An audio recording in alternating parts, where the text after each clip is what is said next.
Derrière ça se cache également l'affaire iranienne, puisque aujourd'hui même, eh bien, ont commencé les sanctions américaines contre l'Iran.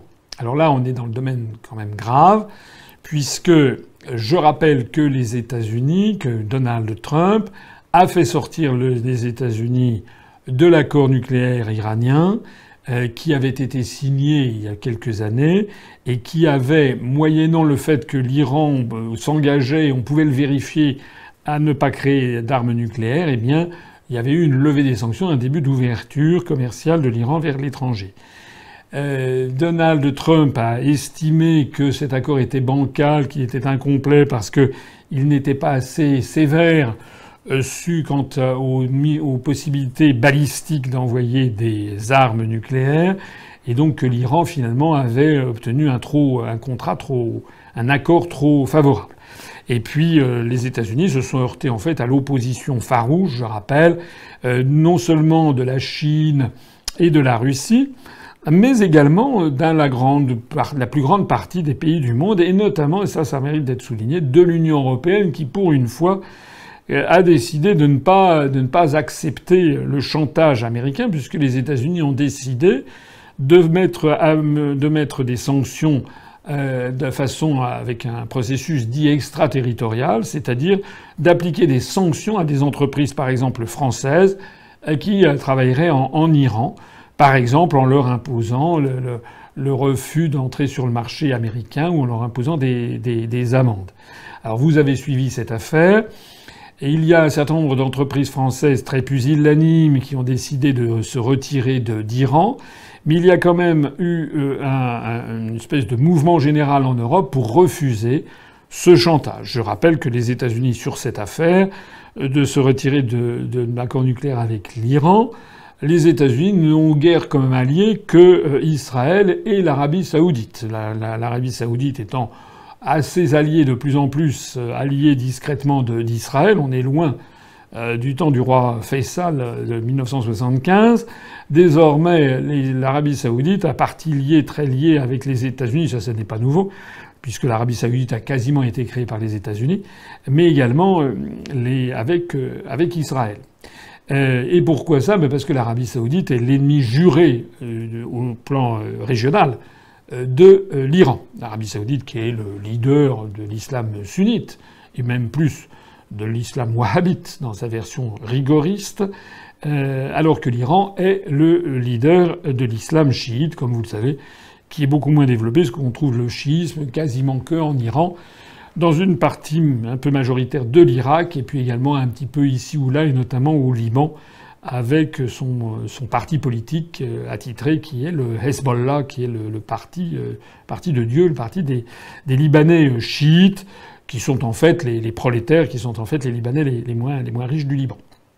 Voilà. Alors, le gouvernement iranien est quand même assez inquiet. Il y a eu beaucoup de spéculations sur l'Iran, sur la monnaie iranienne. Il y a des manifestations sporadiques qui apparaissent en Iran. Il y en a qui n'ont pas été rapportés en Occident il y a environ 1 mois et demi et qui portaient dans des zones où il y a des difficultés d'approvisionnement en eau. Et puis là, ces jours-ci, on apprenait, alors ça a été rapporté par les dépêches de presse, qu'un petit peu partout, à Mashhad qui est à l'est, à l'ouest, au sud, du côté de Shiraz, etc., il y a des manifestations. Ces manifestations sont-elles spontanées? Ça reste à démontrer. Il y a peut-être certaines forces qui jettent de l'huile sur le feu. Mais enfin, la situation en Iran, quand même, n'est pas si bonne.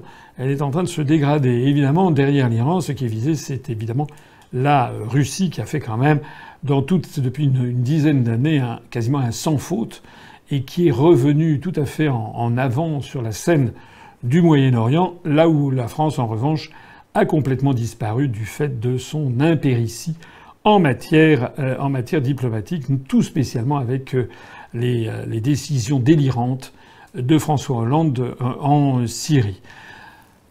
Jusqu'où tout ça va aller? Moi, j'ai noté, je l'avais dit, je crois d'ailleurs dans un entretien récent, j'avais dit, parce que Trump avait fait un message Twitter absolument incendiaire, ne menacez plus jamais les États-Unis, c'était écrit en majuscule. À ce moment-là, il y avait, je crois, le président Rouhani, iranien, qui avait répondu à cesser de menacer l'Iran. Enfin, c'était allé assez loin.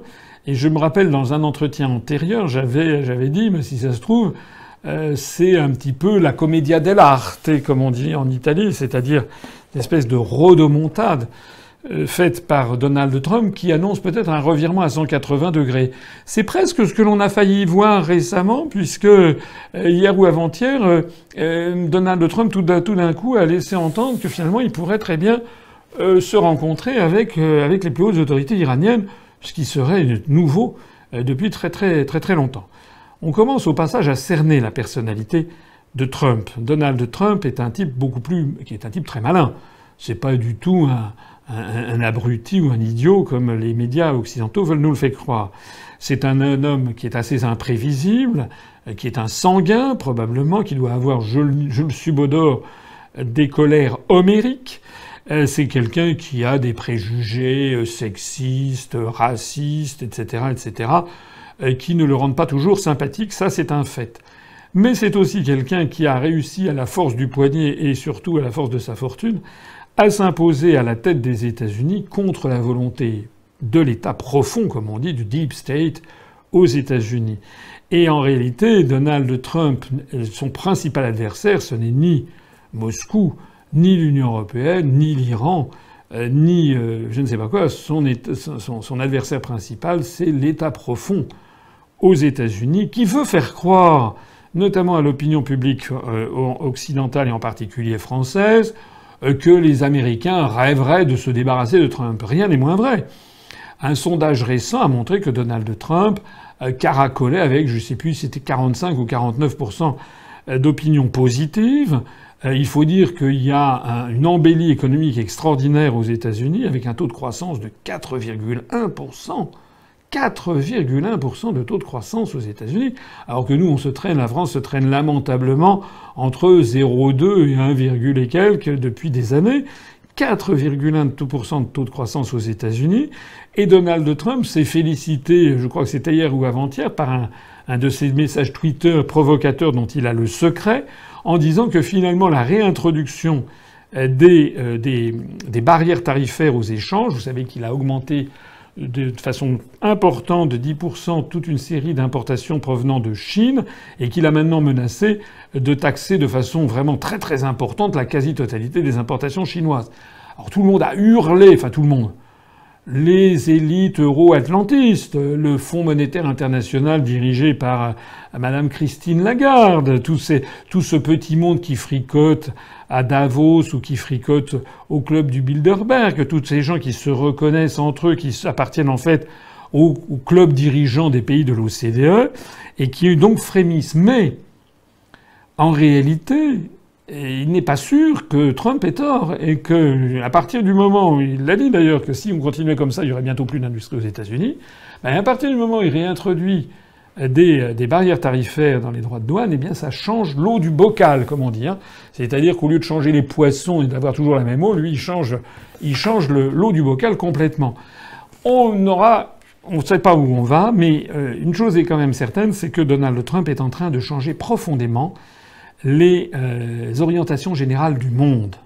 Je parlais tout à l'heure du discours de Viktor Orban, le Premier ministre hongrois, sur l'affaire des migrants. Et Viktor Orban se prévalait justement de l'exemple de Donald Trump et également citait à l'appui d'une politique ferme vis-à-vis des questions migratoires le nouveau gouvernement italien, le gouvernement autrichien, les décisions prises par le gouvernement allemand, etc., etc. Alors ça, ce sont des choses à suivre de près. Il se trouve que quand j'étais, il y a une quinzaine d'années, je donnais des cours, lorsque je travaillais au Conseil général des Hauts-de-Seine, je donnais des cours dans des grandes écoles de commerce où j'avais fait un cours de futurologie avec des étudiants qui avaient la gentillesse de trouver ça intéressant, des cours de futurologie. Et quand on veut prévoir l'avenir, quand on veut prévoir le futur, c'est pas uniquement la boule de cristal ou le mar de café de Madame Irma. Il y a quand même une discipline qui permet d'essayer de cerner l'avenir. On fait des scénarios d'évolution. Et puis on envisage différentes hypothèses. Et puis on sait qu'il y a des sciences, il y a une science dure qui permet de prévoir l'avenir, c'est la démographie. C'est la seule science à peu près dure, comme on dit. C'est pas une science molle, c'est pas une science humaine. C'est vraiment une science où vous avez des projections démographiques. À partir du moment où vous avez le taux de natalité, le taux de fécondité, l'espérance de vie à la naissance, on peut anticiper avec un assez fort degré de certitude ce que sera, par exemple, la démographie d'un pays 5 ans après. Alors, évidemment, après, plus on s'éloigne et plus ça devient flou. 15 ans, 20 ans, là, on a des évolutions en fonction des critères.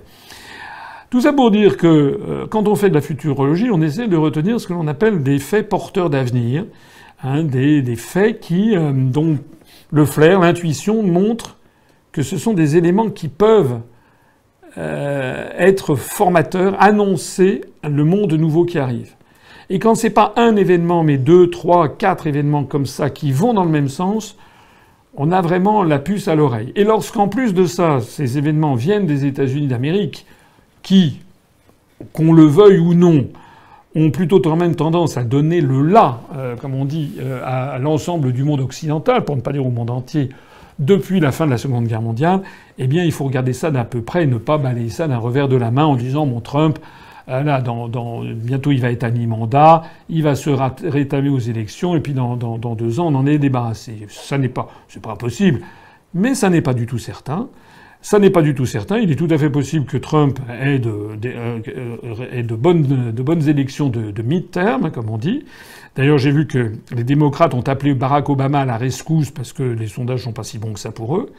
Il est possible aussi que Trump, dans 2 ans, soit réélu. Et s'il fait 8 ans à la Maison-Blanche, avoir systématiquement sapé la puissance de l'État profond aux États-Unis, eh bien, ça peut changer vraiment la destinée de la planète. Alors je reboucle ici sur l'affaire de l'Iran. Eh bien, on commence à cerner la personnalité de Trump. On a l'impression qu'il monte aux extrêmes pour ensuite mieux passer un compromis. On l'a vu avec la Corée du Nord. On avait l'impression, à la fin de l'année dernière, qu'on allait directement vers une guerre nucléaire entre les États-Unis et la Corée du Nord. Et puis je rappelle le sommet de Singapour, où pour la première fois, un président des États-Unis en exercice a rencontré un des membres de la dynastie régnante en Corée du Nord, de la dynastie Kim. Eh bien là, il n'est pas exclu que, à partir du moment où les États-Unis sont sortis de l'accord nucléaire avec l'Iran, qu'ils imposent des sanctions, mais dans le même moment, Donald Trump fait des avances. Il a dit notamment qu'il était prêt à rencontrer le président Rouhani. Il a dit également qu'il était prêt à bâtir un nouvel accord nucléaire. Il n'est pas sûr que finalement on va pas avoir des bonnes surprises. En tout cas, moi je les espère. Je verrais bien, par exemple, que la guerre en Syrie, qui est en train de vivre ses derniers soubresauts et qui va consacrer l'erreur et l'échec et la défaite des États-Unis d'Amérique au Moyen-Orient, eh bien, il est possible que l'Iran, qui avait avancé ses soldats, notamment en Syrie, jusqu'à 4 kilomètres de la frontière israélienne, ce qui était jugé comme insupportable et comme un casus belli par le gouvernement de Tel Aviv, eh bien, il est possible que l'Iran, j'en sais rien, mais accepte de ramener ses soldats bien plus loin, peut-être les faire rentrer dans le périmètre de l'Iran, en échange de quoi Bachar el-Assad se verrait confirmer à ses fonctions de président de la Syrie. Si l'Iran fait mine un petit peu de battre en retraite et de retirer ses soldats, à ce moment-là, les États-Unis d'Amérique pourront sortir la tête haute alors qu'en fait, ils auront été battus. Israël aura vu confirmer sa sécurité. L'Iran, s'il s'agit de retirer des soldats qui sont en Syrie pour qu'en échange, eh bien, finalement, les États-Unis fassent preuve de souplesse et qu'on recrée un nouvel accord nucléaire iranien, eh bien, au bout du compte, toute cette crise pourrait se dénouer de façon finalement assez intelligente pour tout le monde. Alors je ne sais pas, je suis pas dans le secret des dieux, j'ai simplement des réflexions personnelles. Je ne sais pas si c'est ça qui va arriver. En tout cas, il faut souhaiter que la crise des États-Unis avec l'Iran se ralentisse, s'affaiblisse, parce que l'intérêt de la France, avec l'Iran comme avec la Syrie, comme avec la Russie, c'est d'avoir d'excellentes relations avec l'Iran. L'Iran, c'est évidemment une très grande civilisation, un peuple de plus de 80 millions d'habitants, un pays absolument central au Moyen-Orient, un pays avec des gens très très éduqués, une culture, une civilisation extrêmement performante, et un pays qui était traditionnellement très francophile et même francophone. Il est donc important que la France, si elle veut continuer à jouer son rôle, ne cède pas aux injonctions américaines et continue en revanche à être très présente en Iran.